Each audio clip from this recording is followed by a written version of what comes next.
సంగారెడ్డిలో విద్యుత్ కార్మికుల ధర్నా. గురువారం సంగారెడ్డిలో విద్యుత్ కార్మికులు వంట వార్పు కార్యక్రమం చేపట్టారు. టీజీఎస్పీడీసీఎల్, టీజీఎన్పీడీసీఎల్ పరిధిలో పనిచేస్తున్న ఆన్ మ్యాన్డ్ కార్మికులను ఆర్టిజన్లుగా గుర్తించాలని నిరసన తెలుపుతూ వంట వార్పు కార్యక్రమం చేపట్టారు. తమ సమస్యలు పరిష్కరించే వరకు మా పోరాటం ఆగదు అని తెలిపారు.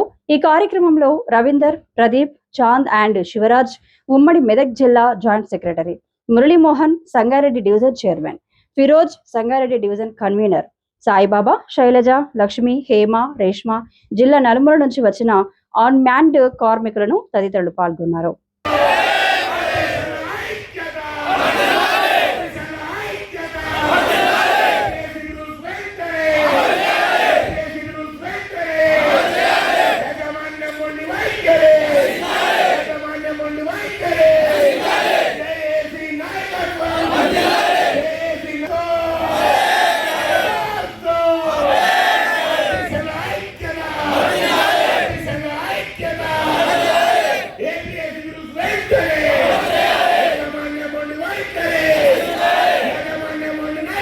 మిత్రులారా, ఇంకా కొంచెం గ్యాప్ ఉంది. ఇక్కడ మిత్రులందరూ లేచి ఆ గ్యాప్ ను ఫిల్ చేస్తే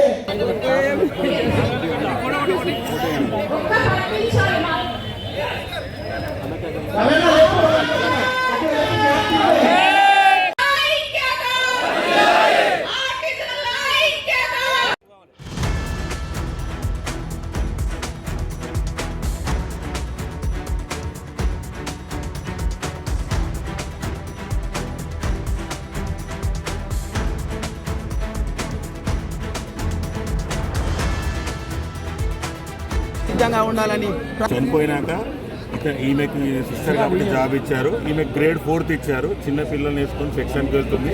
ఈ 10,000 ఇచ్చే జీతంలో ఆమె ఎక్కడ పిల్లల్ని పోషించగలుగుతుంది, మరి ఎక్కడ కిరాయి కట్టుకొని భవిష్యత్తులో చేయగలుగుతుందని ఆమెకు ఆవేదన చెప్తామని ముందుకు వచ్చింది. కాబట్టి మీడియా మిత్రులకు విజ్ఞప్తి చేస్తూ ఆమె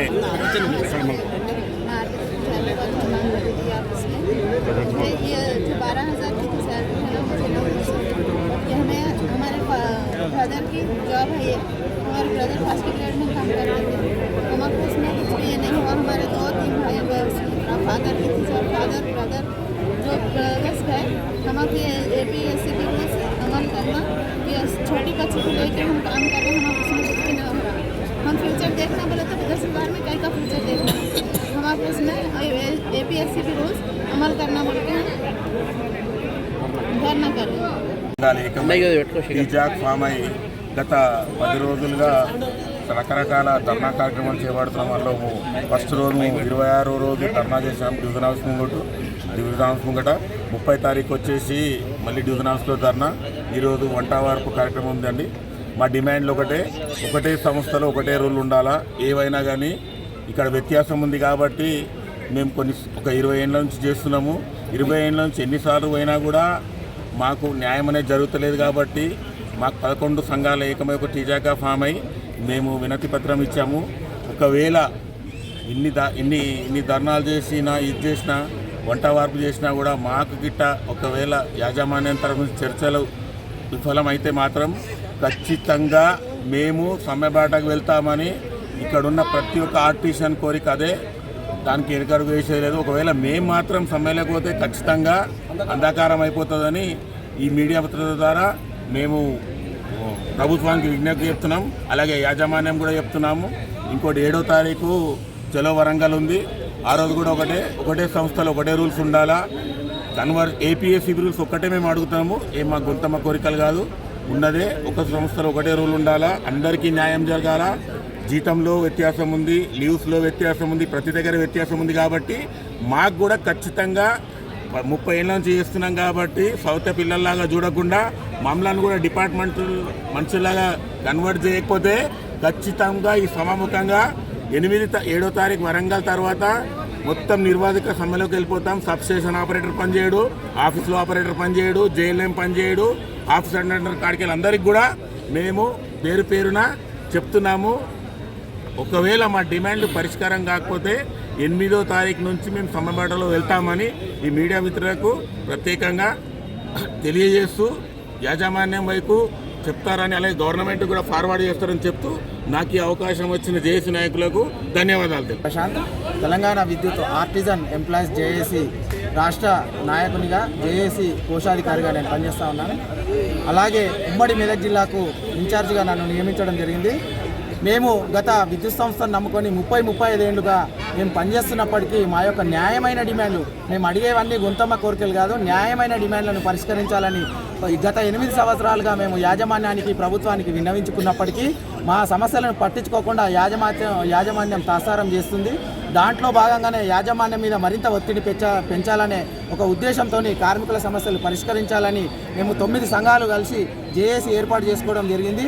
తెలంగాణ విద్యుత్ ఆర్టిజన్ ఎంప్లాయీస్ జేఏసీగా నామకరణం చేసుకొని మేము యాజమాన్యానికి డిమాండ్ నోటీసుతో పాటు మా యొక్క సమస్యలతో కూడుకున్నటువంటి పూర్తి నివేదికను మేము సమర్పించుకొని మా యొక్క సమస్యలు పరిష్కరించాలని పలు దఫాలుగా లిఖితపూర్వకంగా తెలియజేసినప్పటికీ యాజమాన్యం మా మీద కక్షపూరితంగా మమ్మల్ని సవతి తల్ల బిడ్డల్లాగా చూస్తూ మమ్మల్ని కనీసం పట్టించుకున్న పాపాన కూడా పోకుండా ఇవాళ మమ్మల్ని అందరినీ కూడా రోడ్డు మీదకి వచ్చి ధర్నా చేసుకునే పరిస్థితి తీసుకురావడానికి ముఖ్య ప్రధాన కారణం ఈ యాజమాన్యాల, విద్యుత్ సంస్థల యాజమాన్యాలని చెప్పక తప్పదు.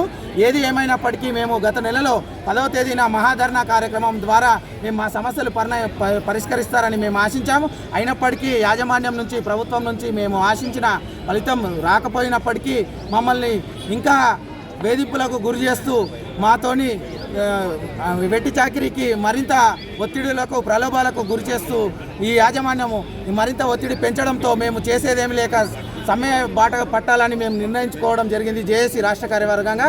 దాంట్లో భాగంగానే మేము భవిష్యత్తు కార్యాచరణను కూడా ప్రకటించుకొని సమ్మె నోటీసు ఇవ్వడం జరిగింది. సమ్మె కార్యక్రమాల్లో భాగంగా 26వ తేదీ, గత నెల 26వ తేదీ నాడు మొదటి రోజు, 30వ తేదీ రోజు రెండవ రోజు అన్ని డివిజనల్ రాష్ట్ర వ్యాప్తంగా ఉన్నటువంటి టీజీ ఎస్పీడీసీఎల్, ఎన్పీడీసీఎల్ ప్రధాన కార్యాలయాలతో పాటు విద్యుత్ సౌదాలో భోజన విరామ సమయంలో రాష్ట్ర వ్యాప్తంగా ఉన్నటువంటి అన్ని ఆపరేషన్ డివిజన్ కార్యాలయాల్లో మధ్యాహ్న భోజన విరామ సమయంలో ధర్నాలు నిర్వహించుకోవడం జరిగింది. అయినా యాజమాన్యం స్పందించుకోవడంతో ఈరోజు రాష్ట్ర వ్యాప్తంగా ఉన్నటువంటి అన్ని సర్కిల్ కార్యాలయాల వద్ద వంట వార్పు కార్యక్రమం నిర్వహించుకుంటున్నాం. ఈ వంట వార్పు కార్యక్రమం తర్వాత కూడా యాజమాన్యంలో కదలిక రాకపోతే మేము 4వ తేదీన మా తదుపరి కార్యాచరణలో భాగంగా 4వ తేదీ కేటీపీఎస్ పాల్వంచలో మేము పెద్ద ఎత్తున జెన్కో కార్మికులతోని సమావేశం ఏర్పాటు చేసుకోవడం జరిగింది. అప్పటికి యాజమాన్యం ప్రభుత్వం స్పందించకుంటే చెలో వరంగల్ పేరిట టీజీ ఎన్పీడీసీఎల్ ప్రధాన కార్యాలయం ఎదుట దాదాపు రాష్ట్ర వ్యాప్తంగా పనిచేస్తున్నటువంటి ఆర్టిజన్, అన్మ్యాన్డ్ మరియు పీస్ రేట్ కార్మికులందరితోని దాదాపు 20,000 మంది కార్మికులతోని ఎన్పీడీసీఎల్